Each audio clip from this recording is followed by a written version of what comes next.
在当地一些偏远的小镇呢，语言不通，我天天就微信骚扰迪丽热巴，让她给我当翻译。不要葱蒜怎么说？小姑娘，你真可爱怎么说？哦，小姑娘，你比迪丽热巴还可爱怎么说？然后她就不回我了。大家好，我是杨幂。很高兴今天可以来到下班啦2024喜剧晚会。今年的节目我也看了，付航火。节目组说你们俩一起演出不错呀，猴和蜜，这就叫 homie。怎么样？听着难受吧？这条确实是王建国给我写的。国仔，2024早点下班吧。今年呢，我又有一句广告被很多人拿出来说，我也不知道为什么我拍的广告就是特别容易火出圈。前2天碰到一个人，看见我就说：“哎，都有面儿。”追上来就拍我，吓得我打开3折叠，挡着脸就跑。后来我看到这个人发在网上的照片，也不怪他一眼就认出来我。我那天状态确实挺好的，哪怕拿手机遮住脸，也一眼就能认出来。这可真是3折叠，怎么遮都没辙。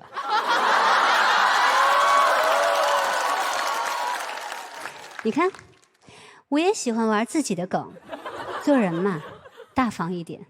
像我的微博，从来没有设置过仅半年可见。我有个好朋友还问我：“秘密，你就这么坦荡吗？”其实也不算坦荡吧，我只是觉得过去不管是对是错，那都是我来时的路。当然秘密也不是没有秘密啊，只不过呢，如果有什么秘密我现在不想告诉你，那半年前也不会告诉你。很多关注我的朋友呢，都觉得我行为抽象，确实有点。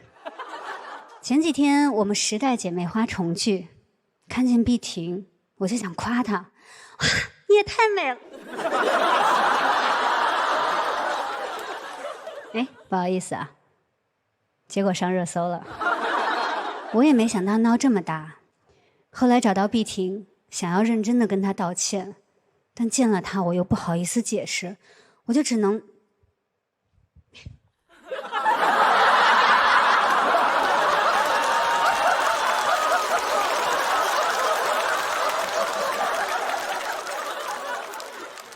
2024年抽象的事儿确实挺多的，很多人说今年是抽象元年，年底的再见爱人也在这个行列，我也看了，看见他们在离婚节目里拌嘴、吵架、痛苦、无助，我当时就在想，这不就是我吗？这和我也太像了。我说的是观察室的嘉宾啊，他们简直就是我的嘴替。这个节目呢就要下班啦，2024，大家现在工作压力都很大，年轻人常常用牛马来自嘲，还有人说自己都不是牛马，而是村口那头骡子，一直在工作，没有时间谈恋爱。这句话，懂进化论都知道里面的门道有多深。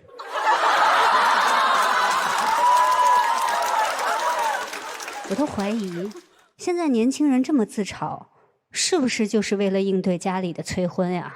别催了，见过骡子生孩子吗？当然啦，我还是希望大家都能有自己的生活，多放假，多恋爱，享受罗马假日。所以呢，我在公司也会强行给大家安排假期，一起团建。结果我一说放假，大家都欢呼；我一说团建，大家就说这不还是上班吗？老板，你得理解我们，和老板一起团建，那就叫加班。我说这不是加班呀，咱们去外地旅游。旁边人一听，哼，旅游，那确实不能叫加班，那叫出差。好，没人跟我去，我就带着家里人去新疆自驾了。新疆有些地方还是有高原反应的，我呢一到那儿有点缺氧，司机很贴心问我要不要找个氧气瓶啊，我说不用，给我来首《爱的供养》，反正都是供养。你别说，听着自己的歌，我慢慢感觉好多了。司机有点喘不上气来。在当地一些偏远的小镇呢，语言不通，我天天就微信骚扰迪丽热巴，让她给我当翻译。不要葱蒜怎么说？小姑娘，你真可爱怎么说？哦，小姑娘，你比迪丽热巴还可爱怎么说？然后她就不回我了。可能出来太久了，有的家乡话她也不会说了。自驾回来呢，又回去拍戏。那里有片种花生的菜地，白天花生叶还是张开的，下午5点就全闭合了。我就心想，这花生5点就能下班了？现在大家还有几个能到点下班的呀？人生啊，还不如花生。而且现在大家不仅工作压力大，甚至被要求主动加班，员工负担越来越重，干活只能越来越油。这能怪员工吗？花生的油怎么来的？还不是因为压榨吗？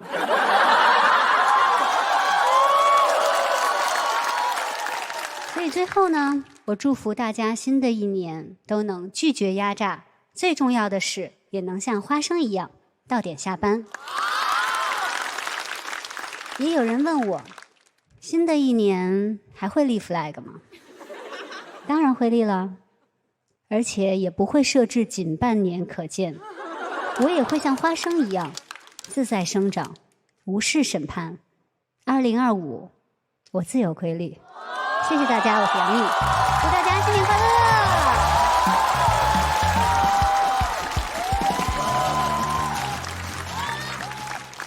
哎呀，大家好，我是德云社的阎鹤祥，我是喜剧的新选王，我们是阎王驾到。大过年的多吉利！这吉利吗？这，哎呀，今天非常高兴啊，又一次说相声。今天非常开心，第一次说相声。相信啊，熟悉相声的朋友们都知道，站在他这个位置啊，叫捧哏。没错。站在我这个位置呢，叫父亲。哪儿？您歇会儿吧，这上来就伦理哏啊！站您这位置叫逗哏，这是开个玩笑，开玩笑。站在我旁边的这位，特别的优秀，给大家隆重的介绍一下。小彩旗老师，您认识我？我怎么不认识啊？您在喜剧界那名声可太盛了，是吗？尤其是今年啊，参加了好几档喜剧节目，尤其是咱们喜剧之王单口季，弹幕上全是夸您的。夸我什么？郭麒麟真帅，这是夸我吗？您是按郭麒麟写的词儿吧？刘老师也有夸您的。夸我什么？怎么哪儿都有刘洋？还没夸，而且哪儿怎么就哪儿都有我了？那搜狐就没我，您也没少上节目啊。比如说呢？比如《再见爱人》，那个我没去啊。你别瞎说，我一个相声演员，我怎么可能参加这种婚恋节目呢？应该是我记错了。哎，您参加的叫《再见德云社》，更不对啊！我就参加了一个 sketch 节目，还有一个脱口秀节目。那您就说您参加这俩节目，哪个不算《再见德云社》？我呀，您先等会儿，您等会儿，我是逗哏，你怎么上这边？你这。对不起，演员给自己加了一个调度，哪有那么多调度？我想说的是啊，在2024年呢，改行我挺成功，所以在2025年我也早点的要规划起来。您怎么规划呀？2025年吧，我想当一个武术家，我要练武。2025，您就当武术家？我打拳。那您会打拳吗？会。那我考考您吧。来吧。这往右怎么打？这么打。那向左怎么打？这么打。您少看点电视。您这当不了武术家，就净看电视了，当不了武术家呀。2025年我当一个舞蹈家，就非得凑这舞是吗？没问题舞蹈家您更难了，您跳过舞吗？阿帕斯，阿帕斯，阿帕斯。也就是他们捧您，怎么样您这个您这不叫阿帕斯，那我这叫帕金森。嗨，你怎么又上那边去？我习惯加一调度，我习惯加调度。呀，那我呀，我也不习武，也不让我跳舞，干脆那我就炒股。不是这都能押上韵，您应该当 rapper。那我确实来不了。您真有自知之明。我呀，我真是想炒股啊。不是，严老板，您那个钱要真想扔，可以直接给我。你别瞧不起我啊！我告诉你说，我有一朋友进军股市，激战1年，到现在可以说是战胜了90%的股民。这么挣钱？他买的哪只股票？他把密码忘了，钱存里边没买。这能战胜90%？这帮人得亏成什么样啊？不是，那还有10%比他挣得多，那帮人买什么股票啊？也是忘买了，就是启动资金比他多点。哦，纯拼本金的这也太不靠谱了。那这不行那不行，那我究竟我干点什么呢？你还怪我了？您想干点啥干点啥。我想想，您干点那能挣钱的、能持续的。哎，我开直播，现在直播刚刚流行起来，肯定火呀。您之前是冷冻来着是吗？那直播都多少年了，您赶得上人家吗？那不一样，我跟他们能一样吗？我肯定能迎头赶上。您哪儿不一样啊？我直播间的名字就跟他们不一样。您叫什么呀？我叫与祥同行。这跟人太像，交个朋友。这不是像，这是一样。那听权鉴宝，这就是人家直播间啊。他不叫听权赏宝了吗？不是，您知道这个呀？硬蹭捡漏是吧？那我卖的东西好啊，那跟人家选品我也做出差异化来。怎么差异化？您卖什么呀？我卖的是内蒙的熏鸡。不是杨总，这别蹭了，这别蹭啊！那节目别提了。刘洋老师，不是所有人都看过那个节目，没看过那个节目人有很多。我为什么不能卖熏鸡？我也有卖熏鸡的权利。那真不好意思啊。所以我配卖2只熏鸡吗？您就是看过那节目，这还没看过，别蹭了。那这也不让卖，那也不让卖，我究竟卖什么呀？你这不是卖惨的吗？我卖惨了吗？你这不是卖傻的吗？哎，就卖，还卖萌呢。那我究竟卖啥呀？我怎么办啊？我教您，这不是马上就快新年了吗？得来点吉利的呀。哎，您不得卖新春版统一冰红茶吗？不是，你接活怎么也不跟我说一声啊？这你都不知道啊？喝统一冰红茶，迎鸿运，接福气。您可不迎鸿运嘛！不光是接福气了，商务也劝着你给接了。哎，我真是服气了。不管怎么样，是不是让您接到福气了？我不服气。哎呦，您看我去过那么多地方，这么着我呀，哎，我卖点旅游的规划怎么样？这个好，这好吧？因为大家都知道您喜欢旅游，对，您规划了这个线路，大家指定喜欢。要不然您给我们设计设计这个旅游线路。你听我这个啊，我呀。出北京德胜门，走清河、沙河、昌平县，南口青龙桥、康庄子，又回到北京城。我到上海，我到上海，到南京，到杭州，又回到北京城。回北京不是，我到福州，到厦门，我回到了北京城。我到广州，回到北京城。您别回北京，回到北京城。您就一直回北京干嘛呀？这什么旅游啊？你怎么不明白啊？现在这不是放假老调休吗？他还得错峰出行，走不远，可不老得回到北京城吗？这么切合实际啊！那就别走远的，您规划是近的。那我安排个近点的。安排近的，咱们去最近的阿根廷。您听我说话了，那玩意儿近吗？不远，咱们3小时游南美，旅行特种兵。3小时游南美？对了，3小时到阿根廷。您这个不能走常规路线啊，咱们呀从脚底下咱钻过去，直接走，咱从地心穿过去。您说点人话行吗？哎呦喂，我2025年我好不了了，我这也不行那也不行，我到底卖啥呀我？您卖票，卖德云社的票啊？不行，那郭麒麟自个儿卖的，不是德云社的票啊。郭麒麟还干这个？对呀，那我您要风声，咱别说这事儿，您到底干啥？我是说，您参加了那么多喜剧节目，认识这些个喜剧演员，他每个人都有专场，您倒腾他们的票啊。我明白了，是，我就卖最火的付航的演出的票，280块钱专场的票，拿到我直播间里加400块钱，直接卖出去。您黄牛啊你！那是直播吗？直播得砍价，您得把价格打下来。打谁价格能下来？打谁价格也下不来。不是，您不是说相声以前有那卖布头吗？他不是砍价吗？这您熟悉啊？哦，对对对，咱就拿那个传统相声卖布头、砍价让价的方式，咱把富航专场的票咱给他打下来。打下来。那你也不能闲着，我不闲着。你看过那卖布头是吧？我看过。你就扮演那小伙计，我这一让价一砍价，你就拦着我。我就拦着。杨翔，别让了，别让了，再让这票就赔了，票赔了。来一回啊！来这个啊，我这喊来啊，嗨！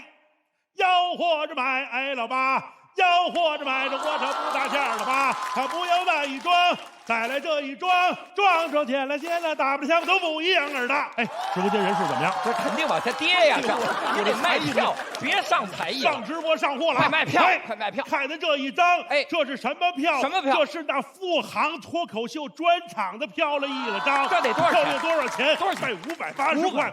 580不要，咱呀，咱让100去100，咱给380，便宜了。380不要，咱让50去50，咱给280。280不要，行了，咱去100让100，咱给80块。别80块不要，咱让40，咱白拿去了。没有了，白拿还不算，咱给800张现票，给2000份免费的红酒赠品，还给6000份本主的签名，外加一个果盘。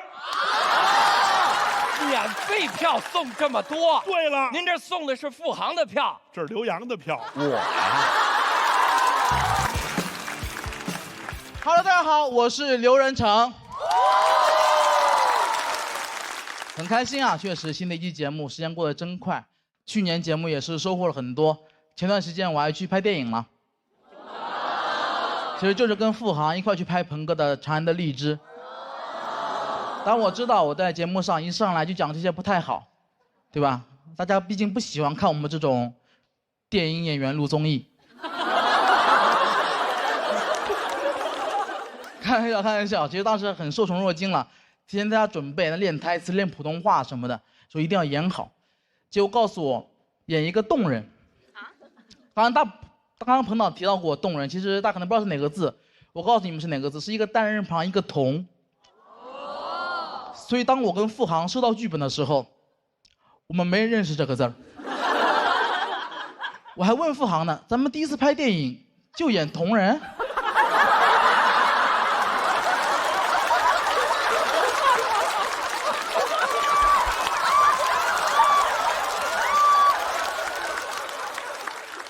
后来知道了，其实就有点像野人了，我还挺不服气的，我说我这个人平时给人的气质，不说文质彬彬吧，也算是温文尔雅，怎么就干成野人了呢？我去网上搜野人有什么特点，告诉我3个特点：皮肤黝黑，体型巨大，缺乏语言能力。冲我来的，好，我服了。我不仅服，我还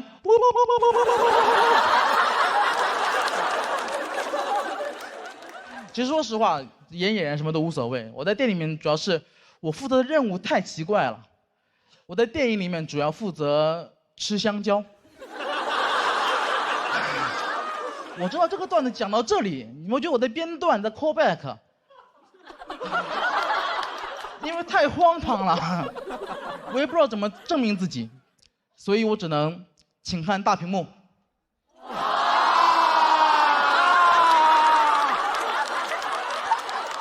所有语言在这面前都显得很苍白，你们知道吗？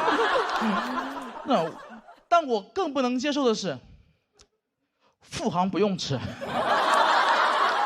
凭什么？我觉得我去拍电影之前，我有做好心理准备，就是我可能需要吃很多苦，但我没想到需要吃那么多的香蕉。我有一天拍摄，我吃了30多根香蕉，6斤多的香蕉，什么概念？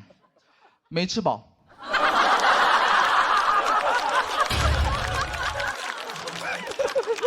当然是开玩笑，当时稍微有点难受。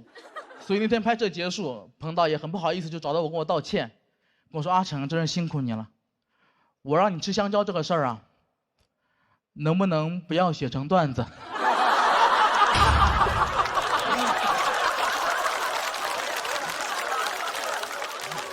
当然说这么多了，说这么多，我不是在质疑大鹏导演，当然不会，我只觉得我们的喜剧理念有点不一样。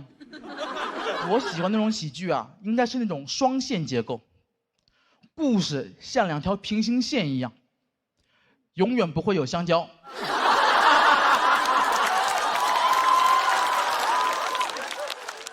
哎呀，真的很痛苦。但其实说这么多，大家感觉我是感觉很生气，其实完全没有。那是我去年很开心的一段经历，因为那段时间找我的时候，其实我当时状态不是很好，当时我刚比完赛拿了第4名。大家如果有质疑也很正常，我自己也很不安，毕竟人家教主才第5名。我看过很多那种爱豆成团的节目，我知道里面的门道。我这种情况属于占了别人的出道位。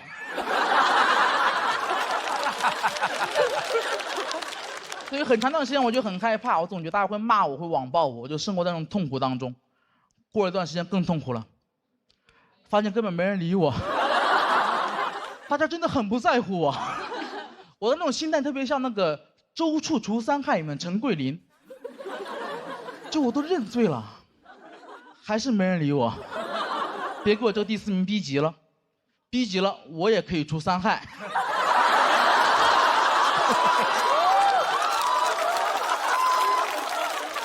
其实是讲一种心态啊。那段时间我就很难受，经常在朋友圈里面 emo。然后我当时希望大家会安慰我，跟我说你没事吧，加油啊，会好的。但没有，我忘了我朋友圈里面都是脱口秀演员。凌晨1点半，我发朋友圈说压力太大了，要崩溃了，扛不住了，怎么办？他们回复好看爱看，就是这么残忍。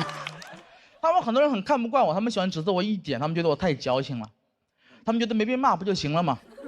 刘润成，你做人不能既要又要。我特别讨厌这句话，因为我发现从小到大，只要我遇到一点点好事儿，就有人跟我说不能既要又要，遇到困难从来没有。那小时候老师让我既要学好语文又要学好数学的时候，怎么没有一个正义的人跑出来说人呢不能既要又要？我说那物理我也不要。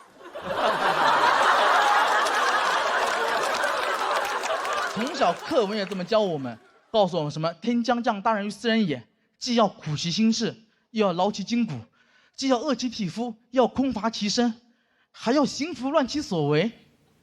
我看了就觉得老天你真敢要啊。这个大任我先不要了，谁要谁要，我不要，我是胡彦斌，你要的全拿走。反正我不要，态度要求太复杂太困难了，怪不得这段话最后一句是所以增益其所不能呢。你这么难，他确实不能，他再也不敢要了。只会说哎是谁在唱歌啊？所以真的，所以去年能拍电影我真的很开心，那是我去年最开心的一个事儿。除了拍电影之外，还有一个更重要的事儿，就是我去年在拍电影的时候，我见到了杨幂。说实话，我从小就非常喜欢杨幂。不要纠结从小。那我真的从小就非常喜欢杨幂，但那天我没敢主动跟杨幂说话，因为我这个人有个问题，当在我的工作中遇到自己喜欢的偶像的时候，我从来不敢主动说话，我怕这样不职业。也不知道我在装什么。但那天，杨幂主动跟我说话了，因为她认识我，她看过我们节目，她说很喜欢我的表演。你们也太配合了。她甚至一见面跟我主动开了个小玩笑，她跟我说：“哎，你怎么在这儿？你不装门窗了？”一个小玩笑，但当时我真的很开心，因为我从来没有想过，我刘仁成，我能靠自己的努力，让自己从小就非常喜欢的偶像也喜欢我，并且认识我，并认可我，我感觉自己太了不起了。那一刻，我觉得我或许配拿那个第4名。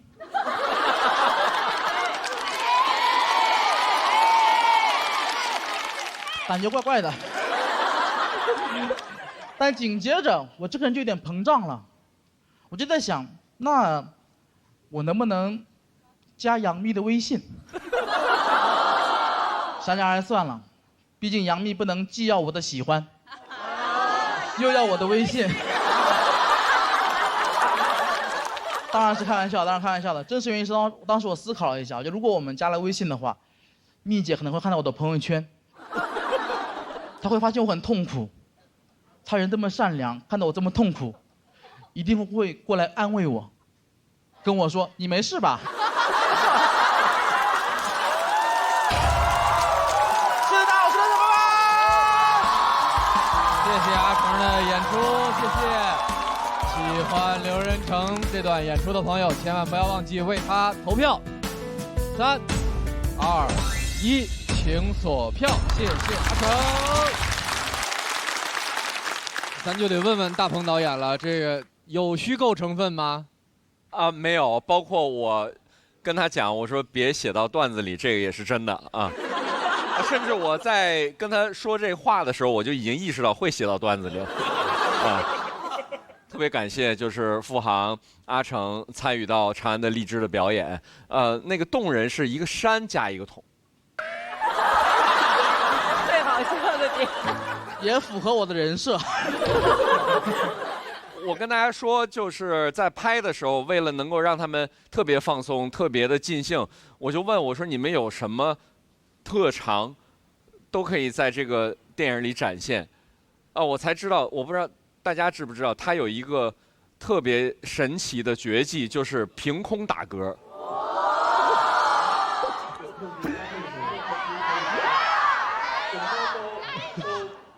你是后排观众，你当然愿意来一个了。你问问人前排观众乐意吗？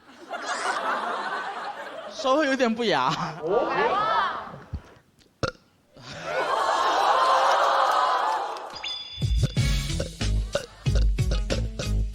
其实很简单一个才艺，很简单一个才艺。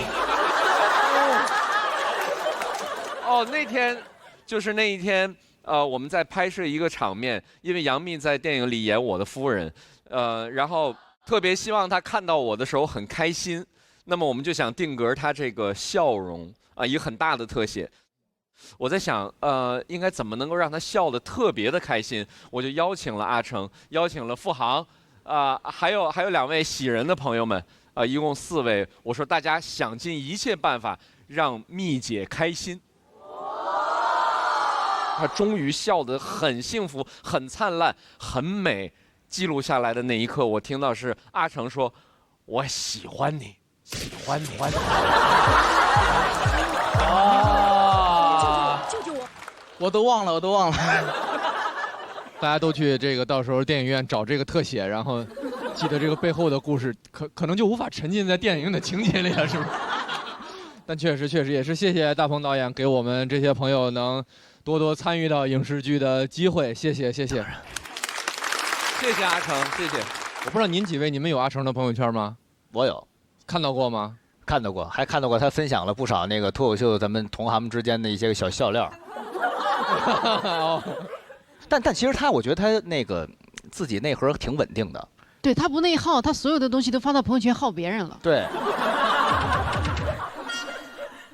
然后他发完了，有时候我看有人底下劝他，他说：“嗨，没事，我就这么一说，我也没往心里去。”对，我曾经好几次私聊他，问他我说你还好吗？然后他又说他没事了。陆姐她特别贴心，她那段时间她记得我状态不好，她不好意思主动问我，她就问我身边的人我是不是失恋了。她以为我失恋才会那样，其实就是工作的日常。其实就我特别感谢鹏哥，鹏哥真的对我很照顾，而且他有时候他经常评论我朋友圈。昨天凌晨我压力又特别大，所以我就那 emo， 鹏哥评论一条：现在打车跟我一块走。他让我逃离这个片场。他给你送走，他还回来了。我今天是拍在那个你说大鹏导演不让你说的那个地方，我就觉得特别好，他不让你干你就干。我觉得就是要拿这种气势，你就可以一路走下去。好，那按照你的说法的话，我不应该听你这句话。咱也没有必要这么犟。开玩笑。行，谢谢阿成，谢谢阿成的表演。刘仁成赢得了气氛组的3票。那根据规则，接下来就要开启挑战环节了。